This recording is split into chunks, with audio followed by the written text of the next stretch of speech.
قرآن آپ کو جہاں یہ کہتا ہے نا وَاسْتَعِینُوا بِالصَّبْرِ وَالصَّلَاةِ، ٹھیک ہے، وہاں وہ آپ کو یہ بھی بتاتا ہے کہ صبر کیوں کرو اور صبر کیسے کرو، ٹھیک ہے۔ حضرت زکریا نے بھی اس چیز کے لیے تعجب کیا تھا نا، جب حضرت یحییٰ کے لیے انہوں نے دعا کی اور پھر فرشتوں نے آ کے انہیں حضرت یحییٰ کی خوشخبری دی، تو انہوں نے کہا کہ میرے کیسے بیٹا پیدا ہو سکتا ہے، میں بوڑھا ہوں، میری بیوی بانجھ ہے۔ تعجب کیا انہوں نے وہاں پہ بھی فرشتوں نے انہوں نے یہی کہا کہ اللہ تعالیٰ جو چاہتے ہیں وہ پیدا کرتے ہیں، اور ایسا ہی ہوگا جیسا آپ کو بتایا گیا ہے۔ بظاہر دنیا میں جب اسباب نہیں بھی نظر آ رہی ہیں کسی بھی معاملے میں، اور انسان بہت ڈی موٹیویٹڈ ہو جاتا ہے، اس کو سمجھ نہیں آتی کہ کیا بنے گا، کیا ہوگا، کیسے ہوگا۔ تو جب ہم قرآن پڑھتے ہیں نا تو ہمیں یہ پتہ چلتا ہے کہ اللہ سبحانہ و تعالیٰ اپنے بندے کے ساتھ ہیں،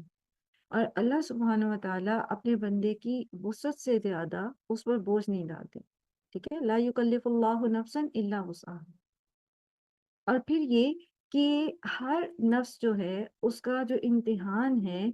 وہ ایک خاص مدت تک ہے، ایک خاص ٹائم تک اس کا امتحان ہوتا ہے، اس کے بعد اس کا امتحان ختم ہو جائے گا۔ اور پھر یہ کہ مایوس ہونے کی کوئی جگہ ہی نہیں، کیونکہ اللہ کی رحمت سے مایوس تو یا تو کافر ہوتے جیسے حضرت یعقوب نے کہا تھا، اور یا پھر یہ کہ گمراہ لوگ، بھٹکے ہوئے لوگ۔ باقی سب جو سیدھے راستے پہ چلنے والے ہیں وہ تو کبھی بھی اللہ کی رحمت سے مایوس نہیں ہوتے۔ تو جتنا بڑا بھی غم ہو، جتنا بڑا بھی دکھ ہو، انسان، قرآن جو ہے وہ ہمیں یہ سکھاتا ہے کہ ہمارا امتحان جو ہے وہ ایک مقررہ مدت تک ہے۔ حضرت ابراہیم علیہ السلام نے یہ دعا مانگی تھی جب وہ اپنے علاقے سے نکلے تھے، اور یہ دعا قبول ہو رہی ہے، اور تب وہ جوان تھے، اور یہ دعا قبول ہو رہی ہے جبکہ وہ 90 پلس ایج کے ہیں۔ تو آپ قریباً 50 سال کا یا اس سے زیادہ کا عرصہ جو ہے دعا کی قبولیت کے بیچ میں حائل ہے، صبر کے ساتھ۔ اور صبر کیوں کریں؟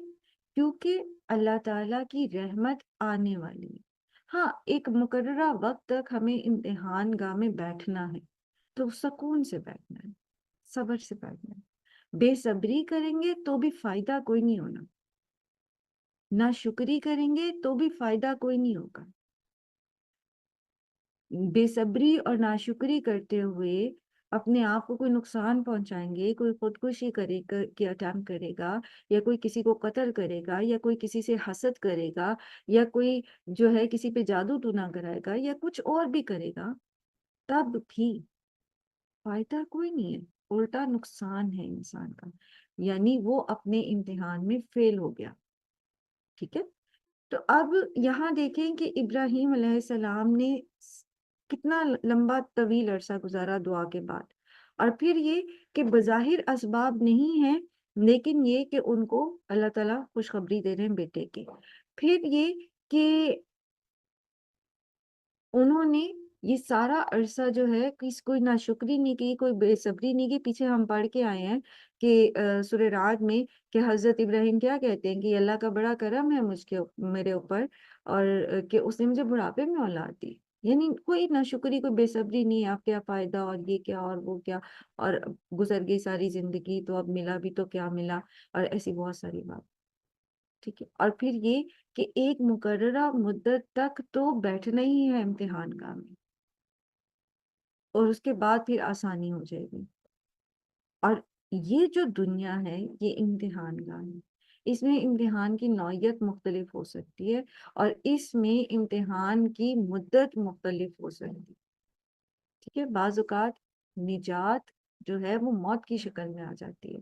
تو دنیا میں اللہ تعالیٰ نے اس بندے کے لیے نجات جو ہے وہ موت میں ہی رکھی ہوئی ہوتی ہے، اور وہ اس دنیا سے چلا جاتا ہے، لیکن کس حال میں جاتا ہے کہ وہ اللہ سے راضی ہوتا ہے، اور اللہ اس سے راضی ہوتا ہے، اور پھر کیا ہوتا ہے، الٹیمیٹ کامیابی اس کے لیے، اور اتنا ہی بڑا اونچا اس کا جنت میں مقام ہے۔ دنیا میں جو لوگ فقر کی زندگی گزارتے ہیں، آپ کو پتہ ہے نبی صلی اللہ علیہ وآلہ وسلم نے فرمایا کہ حشر کے میدان میں جب ابھی امیر مومن، مالدار مومن، یعنی انہوں نے جنت میں ہی جانا ہے، لیکن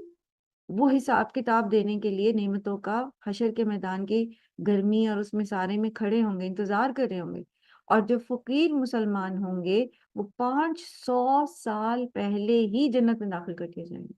کیونکہ ان کے پاس کوئی حساب کتاب دینے کو چیز جو نہیں ہوگی۔ تو دنیا میں although انہوں نے مشکل زندگی گزاری ہوگی، لیکن چونکہ صبر کے ساتھ گزاری، چونکہ ایمان کے ساتھ گزاری، چونکہ اللہ کے ساتھ شکوے شکایتیں نہیں کیے، اللہ سے بدگمانی نہیں کی، اللہ کی رحمت سے امید رکھی، چاہے وہ رحمت پھر دنیا میں ان کے اوپر آئے یا آخرت میں اللہ تعالیٰ ان کا اجر بڑھا دیں، تو ان کو 500 سال پہلے جو ہے وہ جنت میں داخل کر دیا جائے گا۔ اب آپ خود دیکھو دنیا میں کون جیتا ہے 500 سال تک؟ ایک طویل عرصہ ہو گیا، کم از کم 1450 سال کی ہسٹری میں تو ہمیں پتہ ہے کہ بہت بھی طویل ہوگی کسی کی عمر، تو 100 سال، 110 سال ہو جائے گی، 120 سال ہو جائے گی، اس سے زیادہ تو ہمیں کسی کی عمر نہیں ملتی، کم ہی ہوتی جا رہی ہے دن بدن جو ایوریج ایج ہے۔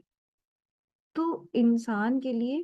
اس کے اندر قرآن کے اندر بہت زبردست گریف مینجمنٹ ہے، اپنے آپ اپنی ایموشنز کو مینیج کرنا سکھاتا ہے قرآن۔